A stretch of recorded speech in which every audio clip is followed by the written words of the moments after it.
Gusto niyo bang makita ang hilaw na ganda ng Pilipinas? Samahan niyo ako maglakbay gamit ang aking bisikleta at bisitahin natin ang 82 probinsya ng ating bansa. Ako si Kiko Kalkasan mula sa Pasig at ito ang Philippine Loop Season 2. Pagkatapos kong maikot ang probinsya ng Aurora ay umuwi muna ako ng bahay para kunin ang mga naiwanan kong gamit. Kaya mula Manila ay pumadyak ako ng mahigit 50 kilometro hanggang sa marating ko ang probinsya ng Bulacan, bago na nga palang arko niya. Fast forward hanggang sa marating ko ang probinsya ng Pampanga. Ang probinsya ng Pampanga ang tinuturing na culinary and Christmas capital of the Philippines. And why the province of Pampanga called the culinary expert of the Philippines? Just simple. Masarap magluto ang mga Kapampangan. Try nyo magpunta ng Makabebe, masarap ang sisig lalo doon. At dito di galing ang may keni, tosino at longganisa. At sa pagpapatuloy nga ng aking pagpadyak, umabot ako sa probinsya ng Tarlac. At alam niyo ba kung anong ibig sabihin ng Tarlac sa salitang Ilocano?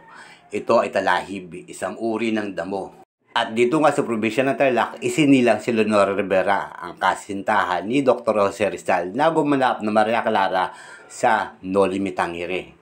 At dumaan ako sa iba-ibang lambayan tulad ng Herona, bayan ng Paniki, bayan ng Moncada kung saan ginaganap ang piyesta ng Kalambayan. At ang pinakadulong bayan ng Tarlac, ang San Manuel. Tapos, pasok sa probinsya ng Pangasinan. At nakita ko si Spider-Man in real life na nagbabike sa bayan ng Villasis.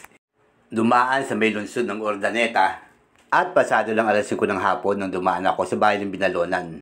At sa bayan ng Pusarubio na ako inabutan ng gutom kaya dito na nga ako naghahapunan. Buti na lang tapos na ako kumain, lapitan ako ng mga batang to para magpa-picture sa akin. Shoutout sa inyong lahat at maraming salamat.